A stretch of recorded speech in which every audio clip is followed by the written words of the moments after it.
We are cracking open the mailbag. What is going on with this defensive coordinator search? Would we rather have Dante Moore or Aidan Chiles? And then, of course, a lot of questions about this basketball team, too. Let's go.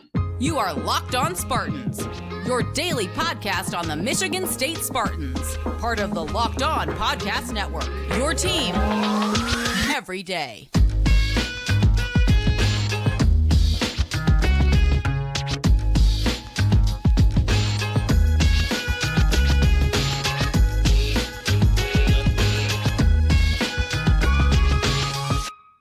Today's episode of Locked On Spartans is brought to you by FanDuel. Make every moment more, and right now new customers get $150 in bonus bets with any winning $5 moneyline bet. That is $150 if your team wins. Just visit FanDuel.com/LockedOn to get started. Spartan friends, Spartan family, Locked On Spartans listeners, thank you guys so much for kicking off your day with us here at Locked On Spartans, your team in green and white 5 days a week. We got a fun show. Diving headfirst into the mailbag. You ever want to reach out with a question? LockedOnSpartans@gmail.com is the way to do it, or Sheehan_sports. Now, before popping open this mailbag, we do have a bit of transfer portal news. And no, it's not a Spartan heading into the transfer portal. It is a Beaver from Oregon State. Tight end Jack Velling is in the portal, and that's going to raise an eyebrow from us Spartan fans because Jack Velling wasn't just a nice tight end for Oregon State. He was pretty elite. He had the most touchdown catches of any tight end in college football this year with 8. He enters the transfer portal. And of course, you think, well, is he going to travel with Jonathan Smith, offensive coordinator Brian Lindgren, and also tight ends coach Brian Wozniak, who is in Michigan State? Stay tuned. That would be a big addition. I should also point out that we are recording in the middle of the afternoon on Wednesday. And, well, as things go lately, things are happening every single hour. So if there's anything we miss the rest of the day, you know that we will catch up to it on tomorrow's show. But right now, let's dig head first into the mailbag here. And this first question is from Singus. I'm considering buying a trailer in the desert without Wi-Fi or TV of any kind. Will I be happier? And I don't know how the answer wouldn't be.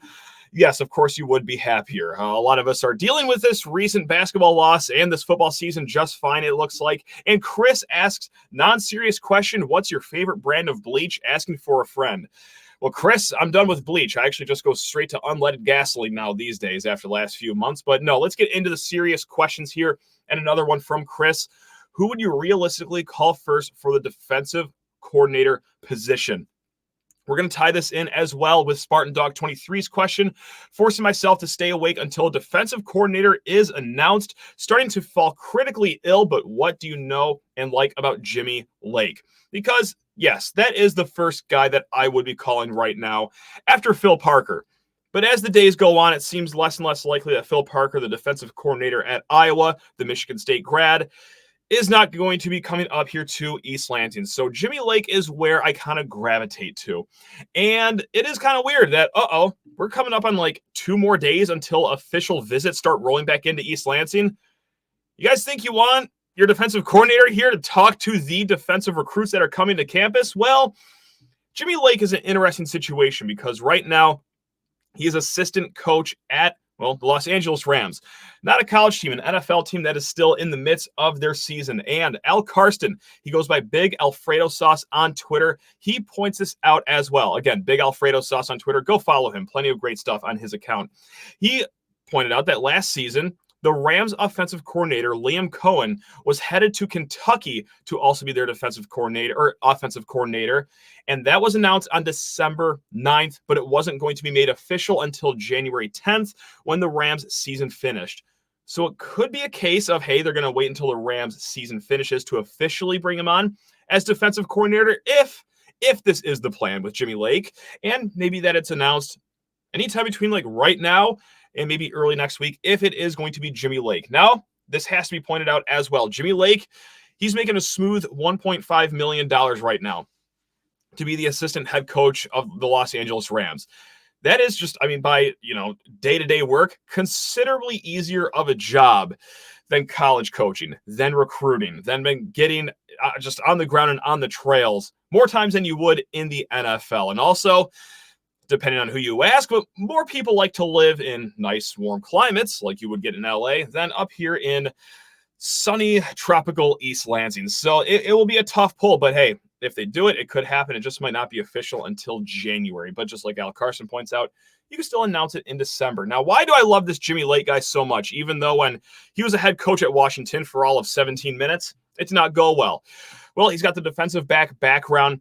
He had the top defense in the Pac-12 in 2018. And then after that year, lost 9 of his starters and was still able to hold teams to under 20 points per game. And he schemes a defense suited on what he has. This isn't like what we just saw in the last regime where it's like, hey, we're going to run this scheme. I don't really care if we have the personnel or the talent to run what we're trying to do, but yeah, we're just going to go with it and see how it all works out. No, what Jimmy Lake did at Washington is sometimes he would run a 2-4-5 defense because, hey, let's say they didn't have the hulking presence at defensive line to throw 4 down linemen. Sometimes it would just be 2 down linemen, 2 guys that were linebacker size on the edges, and then 5 in the secondary as well. Look, if he has the talent to run something like a 4-2 or a 4-3, I'm sure he will do it, but he is very flexible. So that is why I like Jimmy Lake. The recruiting was fine with him at Washington. He brought in 13 4-star recruits and, well, just his knowledge of the game at every single level. Now, Kermit asks, when are we going to start filling out the rest of this staff? And right now, as things stand on the offensive side of the ball, I think it's all said and done. Offensive coordinator Brian Lindgren, and then running backs coach Benafa, offensive lineman coach Maholchek, wide receivers coach I imagine will be Courtney Hawkins, and then tight end Brian Wozniak. So you have some holes here on the defensive side of the ball. The defensive coordinator, it could be you for all I care. Secondary, Blue Adams. Defensive line coach, Sui Noah. And then linebacker coach, there's no one. And then also special teams really just doesn't have any action or traction going on there right now as well. So defensive coordinator, maybe they're holding out on to see who he wants to bring in as a linebacker coach if they want to use one of their 10 position coaches on a linebacker group. For me, I would throw a Hail Mary out there and say Max Bola, perhaps. But hey, that might be too big of a jump. Right now, he's a grad assistant at Notre Dame, but I do want him back here in at least a defensive analyst role, but then special teams as well. Now, Santi Aldama fan, he writes in, should we have tried to make a bigger splash than Lindgren for our offensive coordinator? Bigger question, is Smith bringing in too much of his old staff? We've been kind of touching on a little bit if Smith has brought on too much of his old staff from Corvallis, and I'm just like slightly concerned because, yes, 7 guys have traveled from Corvallis to East Lansing, and that's not even counting the recruiting department, the chief of staff, if you will, the strength and conditioning. But that's a lot of guys from Corvallis that really don't have any Midwest connections here outside of Brian Wozniak and Blue Adams. I guess you can count him as well, having some outside of Corvallis connections as well. But again, that they've shown that they can develop players over in Corvallis. So yes, it is a concern that there are no Midwest ties by and large on the staff, but I'm not panicked about it just yet, just because we've seen Brian Smith build a program from the ground up, not really having to do it with recruiting. And that's not to say that we don't want good recruits over here. We certainly do. But yeah, development has happened even with recruiting handicaps over in Corvallis as well. Milkman writes in, Aidan Chiles or Dante Moore to MSU. You can only choose one. Guys, I'm going to go with Aidan Chiles here. Now, if you don't know, both these guys are quarterbacks that are in the transfer portal, very highly thought of and sought after as well. Dante Moore being the guy from Detroit, former 5-star kid. He went to UCLA for 1 year. It went pretty horrible there. He did not have a good year whatsoever. And then Aidan Chiles, who quite the opposite.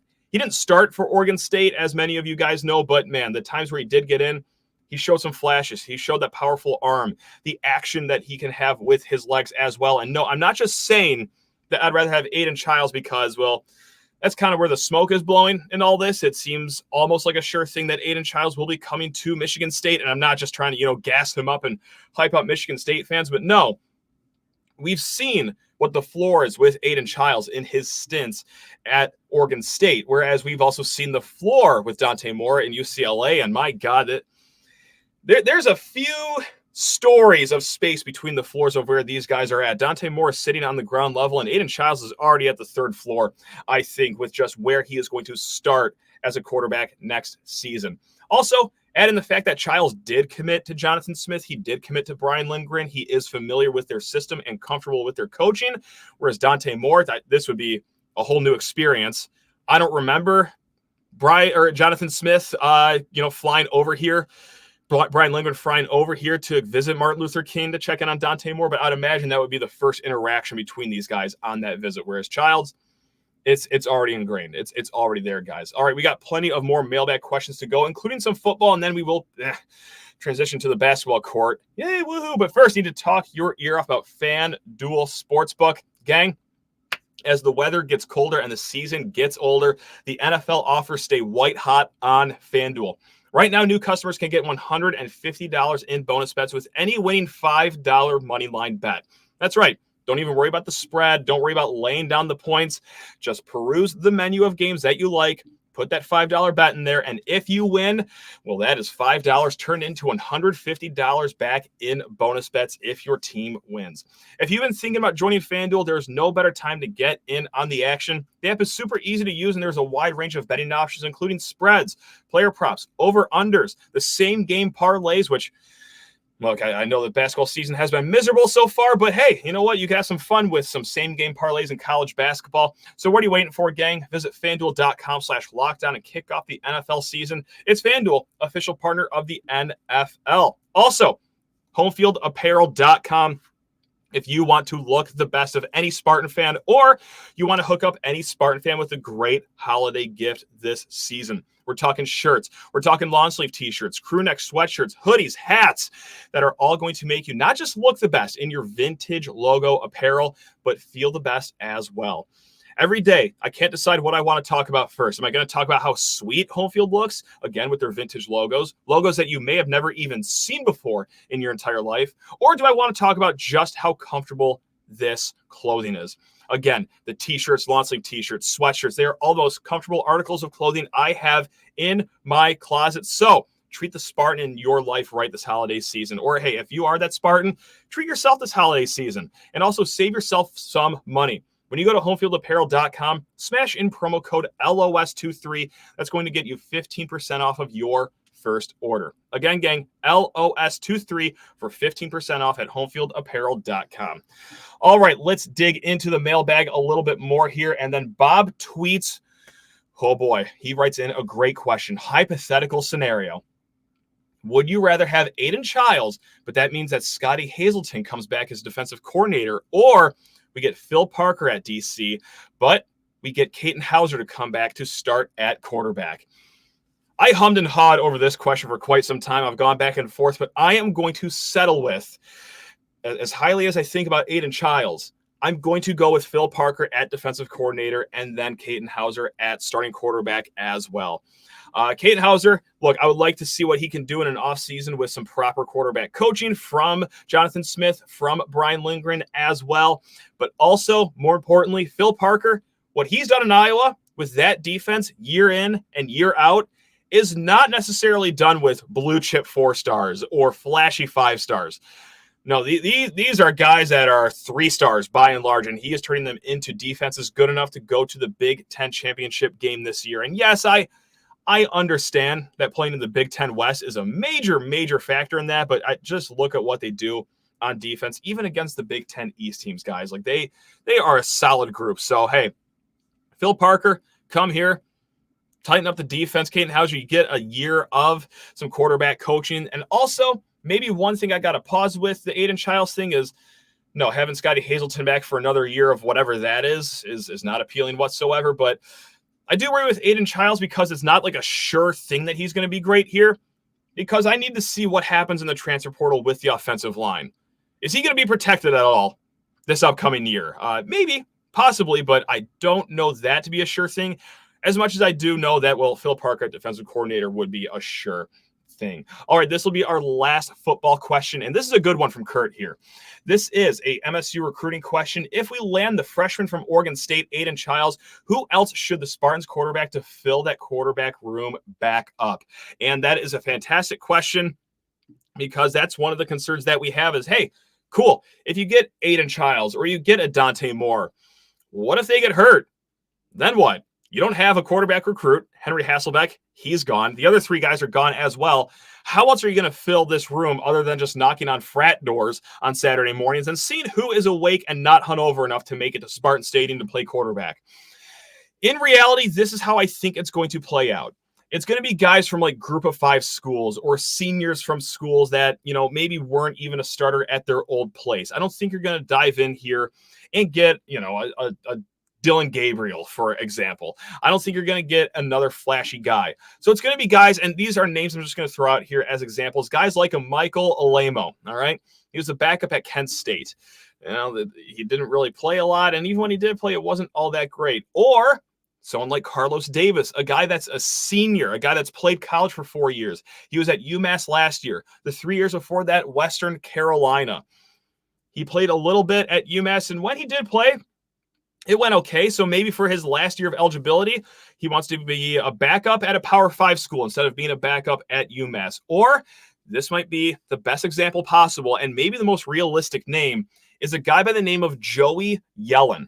He was at Hawaii last year, started at the beginning of the season, lost that starting job, and, he was at Arizona State before that as well. Familiar with Power 5 football, but not just both those things. Not just because, he's a senior and, he was a backup at Hawaii to end the season, but also, this is why it could be a realistic name, is back in 2018, this guy was being recruited by Brian Lindgren and Jonathan Smith.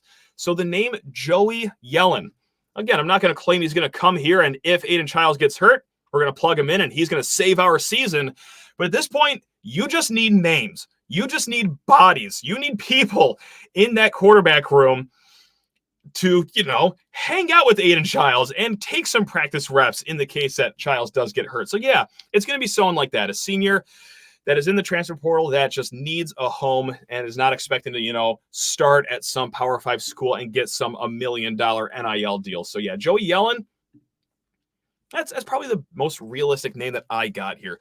Now let's go to the basketball court. Woohoo! Everyone's thrilled to talk about this team. I got to say, this is so embarrassing. I slept on it. I slept on that game from Wisconsin. I'm still as furious about that game as I was then when it ended. We are almost 24-hour ruling it, and I'm still just... Anyway, let's talk about this team. Benjamin writes in. Now, this is a question that more people than just Benjamin have wrote in. Do we make the tournament?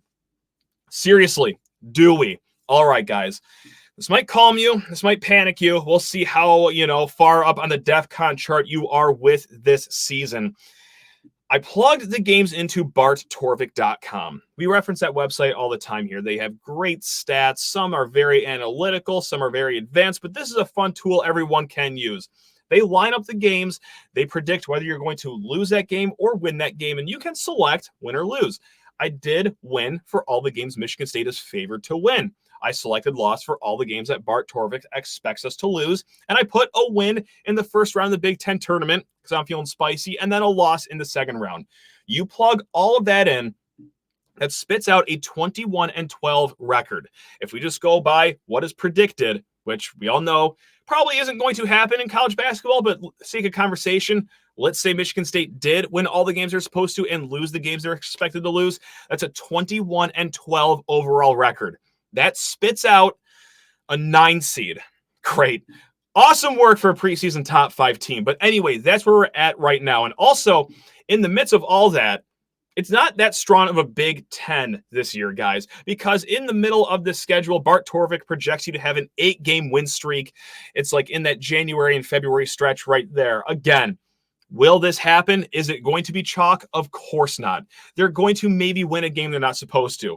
And if anything is any indication of what we've been seeing so far this season, they will surely drop some games that they are supposed to win. But right now, they're a 9-seed team. It's like, how pathetic is that? But whatever. I mean, it is what it is with this team so far this year. Owen writes in, am I crazy that I want to see how Izzo and the players are going to respond to this horrible start? I want more basketball somehow. Owen, no offense, point blank, but yeah, you are crazy for wanting to see more of this team immediately. Now, we do have to wait until Sunday to see this team against Nebraska. And by the way, speaking of Bart Torvik, Michigan State, according to the computers, will be a 1.3-point underdog in that game. So that's not a guarantee like it usually is against Nebraska, guys. Michigan State is going to have to work for that game. But here is why I think that you're maybe a little crazy on that you want to see Izzo and how the players respond during this horrible start, is because we have already seen a pretty good sample size so far of how they respond to adversity so far this year. Whether it's at the macro level of the season where, all right, not the strongest response to the James Madison game or the Duke game, or the micro level when things get going tough inside of the games, like they get down 16 points or 17 points or 10 points in the first half. Not real great at responding to adversity. Sure, they have some cool second half comebacks that make the game close. How do those go once they start to get close again? Oh, no one's a leader, or no one can step up and actually shut the door on a vanity comeback they make in the second half? Like, no, if you're holding that hope that they can change, more power to you. I'm actually very jealous of you that you can think like that. But no, for me, I've seen enough of how this team responds to adversity so far this year. Not built for it, and haven't been the last few years. All right, we got more lovely basketball talk coming up. This is a real upbeat conversation topic that we're on right now. But first, you need to talk your ear off about Prize Picks, the leader in daily fantasy sports. Gang, with the basketball season here, you can now pick combo projections across football and basketball from the Specials League. Now, this is pretty fun. It's a league created specifically for combo projections that include 2 or more players from different sports or leagues. Like, hey, for example, LeBron James plus Travis Kelce at 10.5 combo of three-pointers made plus receptions. Now, with Prize Picks, you just got to guess more than or less than that number. You string together enough players, and then bang, you can multiply your money up to times 25. And you want to play alongside some of Prize Picks' favorite players like rapper Meek Mill and comedian Andrew Scholes? Well, now you can find community plays under the promos tab of the app to view entries from some of the biggest names in the Prize Picks community each week. So what are you waiting for, gang? Start the winning early, because when you go to prizepicks.com/lockedoncollege and use code LOCKEDONCOLLEGE for a first deposit match up to $100, you're going to start earning right off the bat. Again, that is prizepicks.com/lockedoncollege and promo code LOCKEDONCOLLEGE for a first deposit match up to $100. It's Prize Picks, daily fantasy sports made easy. All right, diving back into the mailbag here to talk about that basketball team. Woo! All right, Roll Tide Rye writes in, is it time to write off this Hoops team of doing anything special? I think at this point, if we get some March magic, we're no better than a Sweet 16 team. Also, it pains me to finally be honest with myself that Izzo isn't going to get number 2. Your thoughts? Yeah, I've written this team off of doing anything special this season. Again, and here is why. It's not just because I'm grumpy and I'm cranky, but this team has deficiencies that aren't going to change just like that. Whether it is the leadership, okay? We have seen Izzo begging for a leader the last few years. These guys that are now super seniors or 23 years old or some combination of both, they have not taken that leadership role, okay? If they haven't the last year or 2 years, what makes you think that all of a sudden that they're going to be like, okay, yeah, oh, all right, yeah, sure, I'll be that guy. But also, I mean, just away from the intangible stuff, they don't have a big man. They don't have any big man. And I know that Jackson Kohler, he's going to come back and save the day. He's going to rescue us. Hey, he can score. Yeah, he can score 8 to 10 points a game. He could also give up 14 or 16 points a game too. Like, no, that is going to be a massive Achilles heel moving forward. And also, right games into the season, I think we're starting to see the sample size big enough to understand that, three-point shooting is actually a problem this year. Maybe water isn't going to find its level. And hey, maybe Jaden Akins is truly broken, because this man could be all alone in a gym and he's not scoring three-pointers anymore. Like he is just broken from behind the arc. And look, the start to this season, I've heard a lot of people say that, is very reminiscent to the 2010-2011 season. Now, if you're a young whippersnapper and you have no idea what I'm talking about, well, God bless you. That was my freshman year at Michigan State. Holy smokes, I'm old. But hey, that 2010-2011 team that entered the year as the number 2 team in the nation and then just crawled to the finish line and got a 10 seed in March, at least 8 games in the season, they were 6-2. Okay? Like, even they started the season okay. Now things started to fall apart in Big Ten play. They lost 5 of 6, but at least you knew that somewhere in that team, that back-to-back Final Four team, there was talent. There was Kalen Lucas. There was Jarrell Summers. There was Delvon Rowe. There was Draymond Green, if you want to talk about leadership as well. And what undid that team ultimately? Well, if you even believe 20% of the rumors that came out about that year, even if it was just 1 out of every 5 rumor about that team was true, that's still enough to rip the fabric of team chemistry. And I don't know if any of that's going on with this team, but man, oh man, at least you saw that there was talent somewhere on that team. Whereas this team, you see the glaring holes. You see the three-point shooting. You see the big men not being factors at all. So I don't know. We might just be death marching through this season to another 10 seed. Woohoo! Nice. All right. Oh no. Ryan wants to ask, can you explain to these people why Booker isn't playing? Thanks. We're going to hammer the Xavier Booker situation here because I've long said that this is going to be a project, and I've long defended Izzo not playing Xavier Booker as many minutes as he had this year. And so why isn't he playing? Okay, his defense, not great. His motor, okay, not that great either. And at his height, he doesn't have the frame and the weight to fit that center position. I've been hearing a lot about that too of, hey, well, Monty's not great. Carson Cooper is kind of struggling too. Let's put Booker right there. Okay, right now, the way Xavier Booker is built physically, he is not a center. So that is why he has not been playing. However, I'm done saying that, okay, they shouldn't play Booker or he's unplayable, because what do we get right now out of that 5 position? We get being lost on defense. We get lack of rebounding. We get lack of an offensive threat. So why not just put Xavier Booker there and let him grow at least? Right now, hey, you have a senior that is not that good, that is just about at his ceiling. We've seen him for 4 years not develop whatsoever. And then here's the other player. Hey, he's not that good either, but he's currently lying on the floor of his potential right now. He only has room to grow. Maybe we play him. Maybe we start the project right now, because it's very clear right now that this will be a project to live up to that 5-star billing that he was coming to Michigan State with. But also, if you don't play him, is he going to be around for us to even build him, or is he just going to transfer if he keeps on getting zeroed out in every single game so people at the 5 position can just continue doing what they're doing, which is, well, not really make an impact on the game? And I'm going to circle back. Look, I just said he's not a center, so it would be weird, but it would be a small ball sort of lineup here, which is an odd thing to say about a 6'10" player. But when you're just 115 pounds, yeah, that kind of just makes you a small ball player. But yeah, Xavier Booker's got to play a little bit more, because it's not like you're getting anything else from any other player at the 5.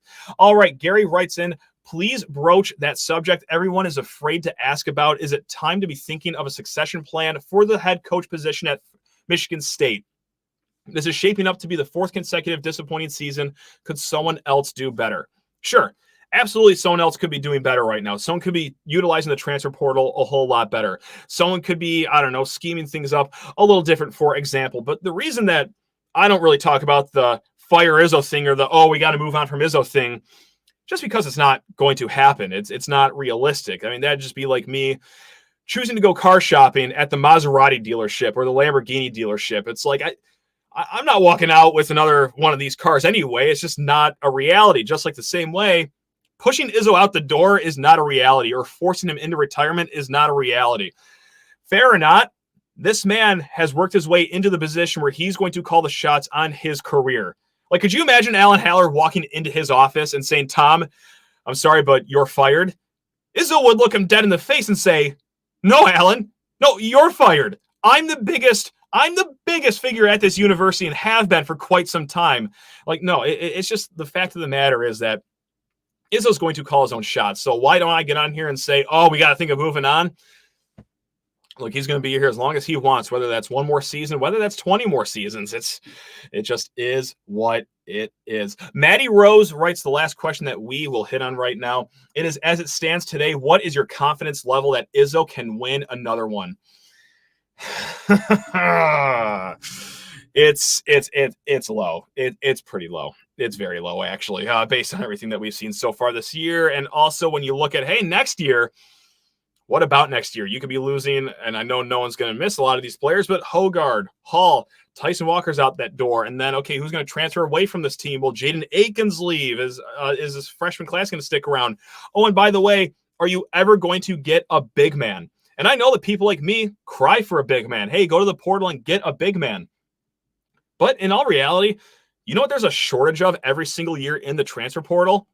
It's big men. It's big men that can contribute immediately. So I don't know what this roster even looks like next year, but hey, who knows? It's just not. I don't have a lot of faith that Izzo can win another one here based on the start of this season and, well, what the roster makeup could be in the future. Oh boy. And you know what? This is a fun question that Maddie also wrote in as well. Also, when you get back in time and be a student at Michigan State for one more day, what are you doing? Who are you seeing? Oh God, I'm going to start tearing up here because, man, first of all, I'm waking up at 11 a.m. like I used to back in the heyday where there was absolutely sub-zero responsibility as a college student. So after I wake up at the crack of dawn is what we'll call it, I'm going to go start playing some basketball at IM East, some of the worst basketball that you've ever seen in your entire life. But hey, you're getting your sweat on and you are with friends just duking it out in a 45-minute game up to 11 points. And then after that, absolutely smashing food at the Brody cafeteria. We are getting 3 trays of food. And then we're going back to the dorms. We're sipping some beer. We're playing some Xbox. I'm playing Call of Duty and just being the absolute worst at it on the entire campus. My KD ratio was like a 0.26, but that's okay because we are buzzing with the boys. And then to cap it off, one more party at this little house on Orchard Avenue or Orchard Lane, whatever it was called. But yes, that was the State News house back in the day. I worked at the State News. And let me tell you, as lame as that group of kids sounds like me and a bunch of us student journalists, if you catch us at the tail end of a 50-hour work week, which we often worked back at the State News, that was some drinking going on back at those college parties at Orchard House. So yes, the house was big enough to hold 8 people. We somehow routinely fit 30 people in it every single weekend, and those parties were ragers. Were they full of dorks like myself? Yeah, maybe some of them. I like to think a lot of them were cool, but man, the shenanigans that happened inside of Orchard House and the fire codes that were broken inside of Orchard House, my goodness gracious, it would make any fireman just absolutely furious at what was going on in there. It's a blessing we made it out alive every single weekend. All right, gang. Thank you so much for the questions. There are some we did not get to. I will try to get to them on tomorrow's show. And, of course, we're going to recap anything that we missed. But, hey, until then, love you all. Go Green.